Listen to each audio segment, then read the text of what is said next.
जय हिंद साथियों, आप सभी का आपके चैनल में बहुत बहुत हार्दिक अभिनंदन। आइए देखते हैं आज इस लेक्चर में कहावत या लोकोक्ति के बारे में,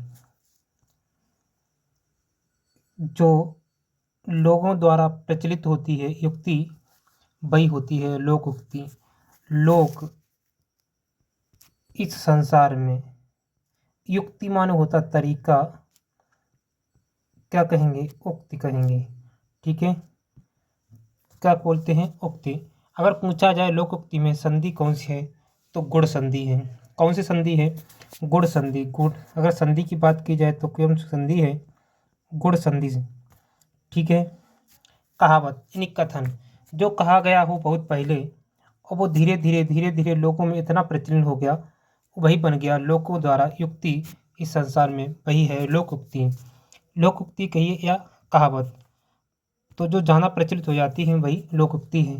तो आइए देखते हैं इनके अर्थ क्या होते हैं, सामान्य अर्थ क्या निकलते हैं, वही देखते हैं। जैसे पहली कहावत है, एक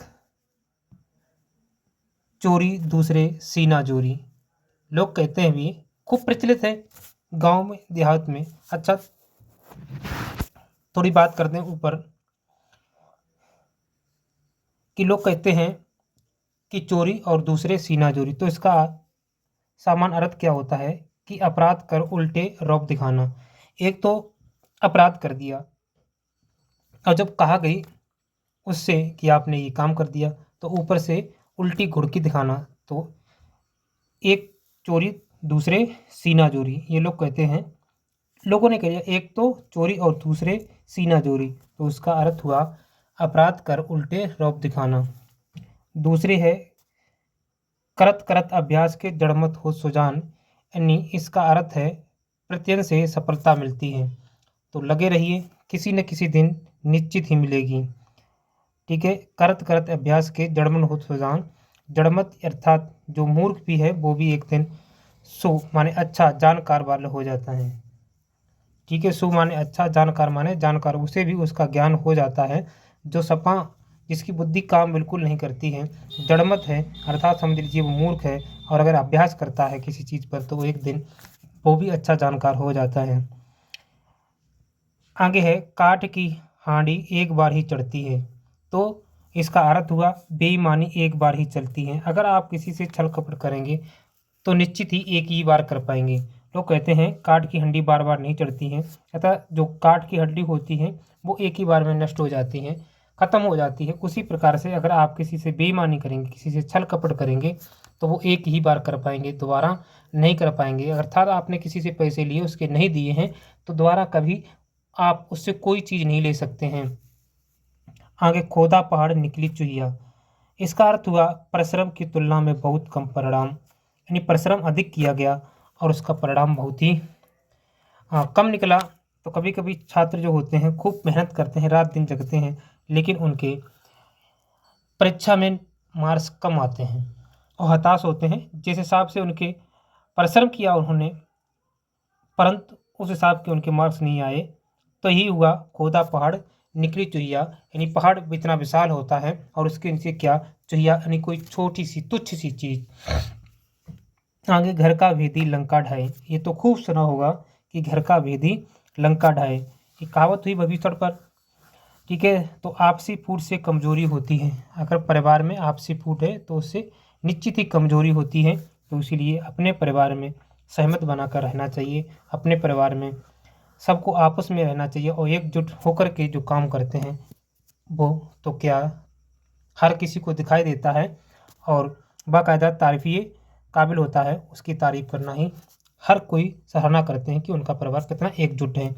आगे है, घर की मुर्गी दाल बराबर, इसका सामान्य अर्थ हुआ सहजता से प्राप्त वस्तु का आदर नहीं होता।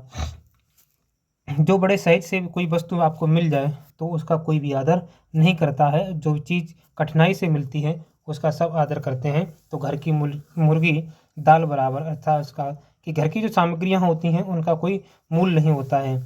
ठीक है। आगे है, चोर की दाढ़ी में तिनका, अर्थात दोषी हमेशा चौकन्ना रहता है। ठीक है, लोग कहते हैं इसका निश्चित ही हमें लगता है कि चोर की दाढ़ी में तिनका है। अब वाकई में जो चोर होता है वो हमेशा चौकन्ना रहता है।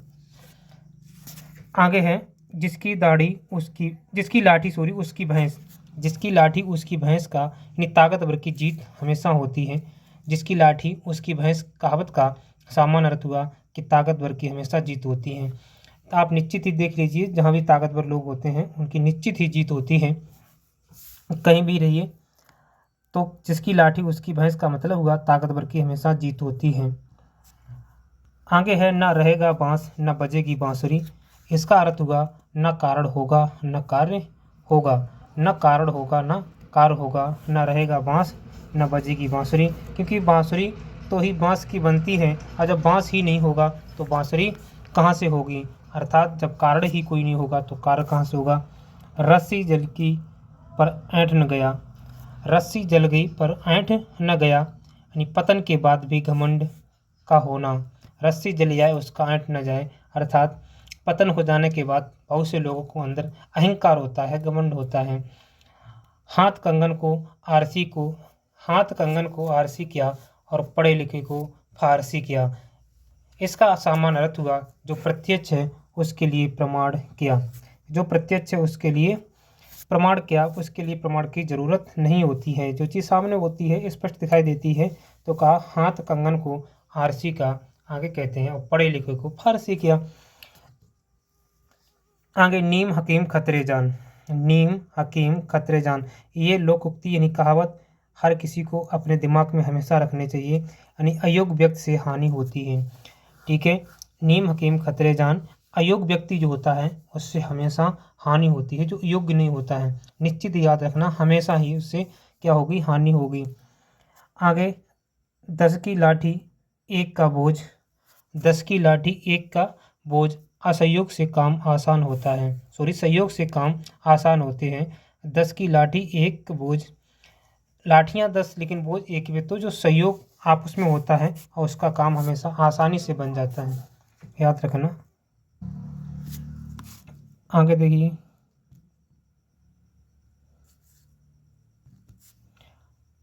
मुख में राम बगल में छुरी, कपटी आदमी।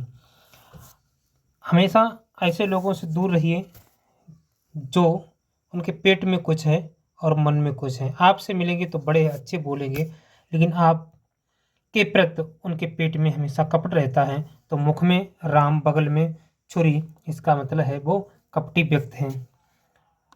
एक ही साधे सब सदें, एक ही साधे सब सदें, सब साधे सब जाएं।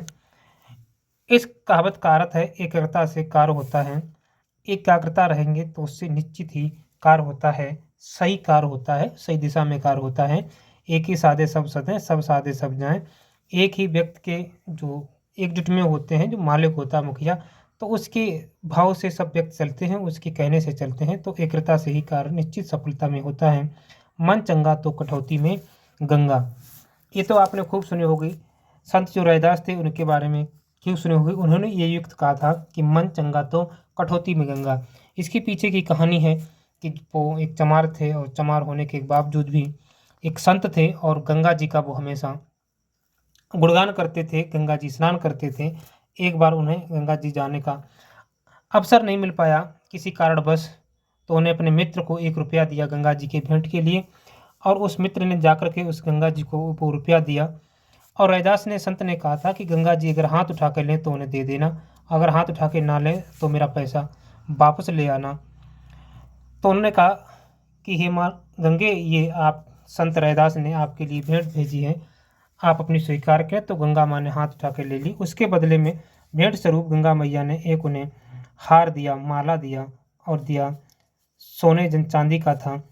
ठीक है, सोने या चांदी का था, और माला दिया, और कहा ये हमारी रैदास को दे देना। तो उस व्यक्ति के मन में कापट हो गया, और उसने कहा कि रैदास को क्या पता होगा कि ये माला गंगा माँ ने दिया है उनके स्वरूप, चलो इसे पचा लेते हैं। तो उसके बाद में जब कुछ दिनों के बाद जब वो मिले तो उन्होंने कहा गंगा माँ ने क्या दिया, तो बोले कुछ नहीं, झूठ बोल दिए। तो उन्होंने उस कठौती में पानी भरवाया और पवित्र मन से कहा देखिए, और उन्होंने जो हार दिए थे जिस प्रकार से, हजारों हार उस पानी में उन्हें दिखाई दिए। तब उन्होंने कहा कि अगर मन चंगा तो कठौती में गंगा।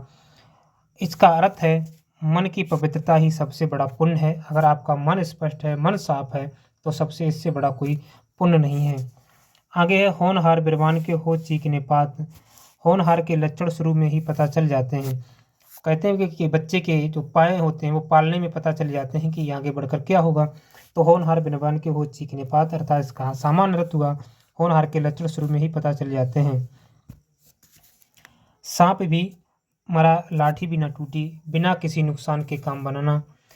अगर हमेशा ये सोचो कहीं किसी प्रकार से हो कि दूसरे को भी नुकसान ना हो, अपने को भी सही लाभ हो जाए, अर्थात सांप भी मर जाए और लाठी भी ना टूटे। इसका यही भाव होता है कि बिना किसी नुकसान के काम बनाना। अकल बड़ी या भैंस, ये तो खूब सुनी होगी कि अकल बड़ी या भैंस या काला अक्षर भैंस बराबर। तो बुद्ध बल से बड़ी होती है। बुद्धि जो होती है वो बल से ताकत से बड़ी होती है। भैंस तो बहुत विशाल बड़ी होती है लेकिन बुद्धि छोटी होती है, लेकिन उसको खरीदने के लिए बुद्धि की ही जरूरत पड़ती है। आगे है जंगल में मंगल, हर स्थिति में प्रसन्न रहना। ये भी आप अपने दिमाग में डाल लीजिए। जो भी परिस्थिति आपके घर में हो, आपके परिवार में हो, जिस प्रकार से बनती हो, तो उसी प्रकार उसी में आप मन प्रसन्न रहिए। भगवान राम भी जंगल में रह करके खूब प्रसन्न रहे थे। तो जंगल में ही मंगल, जहाँ जिस प्रकार की स्थिति हो, परिस्थिति हो, उसी प्रकार से आपको निर्वहन कर लेना चाहिए। ढाक सदा तीन पात, ढाक के सदा तीन पात, एक स्थिति में बने रहना, चाहे सुख हो चाहे दुख हो, हर स्थिति में एक जैसे ही रहना सीखिए। इंसान को हर स्थिति में रहना चाहिए और एक ही जैसा रहना चाहिए। अगर दुख पड़ जाए तो उसमें भी एक समान रहना चाहिए। सुख कभी सारे कुछ मिल जाए तो भी ज़्यादा प्रसन्न नहीं होना चाहिए। ये होता है ढाक के सदा तीन पात, एक ही स्थिति में रहना, एक जैसे रहना, लेकिन हमेशा उन्नत करते रहना। ऐसा नहीं कि उनके अपने विचारों को पलट दें। और ढाक का अर्थ है विकास नहीं, उन्नत विकास आप करिए, अपना अच्छा विकास करिए और सत मार्ग पर चलिए, अच्छा मार्ग पर चलिए। तो इन जो लोकोक्तियाँ हैं, जो कहावत हैं, जो हमारे पूर्वज लोग पीछे कह के चले गए, वही किताबों में डाल दिया गया हम लोगों को पढ़ने के लिए, हम लोगों को सोचने के लिए। तो इससे हमें बहुत कुछ सीख मिलती है। हमारे मन पवित्र, हर प्रकार की स्थिति में हमें सब बहुत कुछ सीखने को मिलता है। इसीलिए कम खाना खाइए लेकिन शिक्षा को जरूर ग्रहण करिए। हर एक चीज़ को, हर एक वीडियो को हमारे को निश्चित ही देखिए, आपको कुछ न कुछ जरूर सीखने को मिलेगा। अगर आप परीक्षा में पास नहीं कर पाएंगे लेकिन आपका मन, आपका जो दिमाग, आपकी जो बुद्धि है वो निश्चित ही एकाग्रता में रहेगी। आपको जीवन सिखाने की कला अगर आपसे सीखनी है तो हमारे चैनल को जरूर सब्सक्राइब करें कि आपको अपने जीवन में अपने माँ और बाप का हमेशा सम्मान करिए, चाहे जिस हालत में हो, जिस परिस्थिति में आप रहते हों। आप अपने माँ और पिता से दूर भी रहते हों किसी हाल में, फिर भी उनका मान सम्मान हमेशा करिए। एक बार उनसे कॉल करके जरूर निश्चित पूछें कि आपने भोजन कर लिया, भोजन पा लिया। उनकी आत्मा आपके प्रति कितनी लगाव में है, तो आपकी भी आत्मा उनमें लगाव होना चाहिए। मेरी यही आशा है कि आप जो भी कार्य करते हैं, जहाँ भी रहते हैं, जो आप पाना चाहते हैं, भगवान आपको निश्चित ही वो सफलता प्राप्त करें। ये वीडियो आप सभी के लिए है जो भी कॉम्पिटिटिव एग्जाम की तैयारी करते हैं, जो नहीं करते हैं वो भी देखें, क्योंकि इनको पढ़ने से आपका मन पवित्र होता है, आपके विचार बदलते हैं। आपको जो एक सोचने की शक्ति होती है, या बहुत से लोग हताश हो जाते हैं, निराश हो जाते हैं, उन सभी के लिए जिस वीडियो को जरूर देखें। केवल सुन बस लें, पढ़ बस लें, ज़रूर ही निश्चित ही आपको कुछ न कुछ इससे मिलेगा। इसीलिए आप जिसकी भी तैयारी करते हो निश्चित ही वीडियो देखें, और जिसके पास पहुंच जाए वीडियो वो अपने मित्र, अपने भाई या किसी के पास भी सेंड कर सकते हैं, भेज सकते हैं। मिलते हैं अगले वीडियो में, तब तक के लिए जय हिंद, जय भारत। खुश रहिए, मस्त रहिए।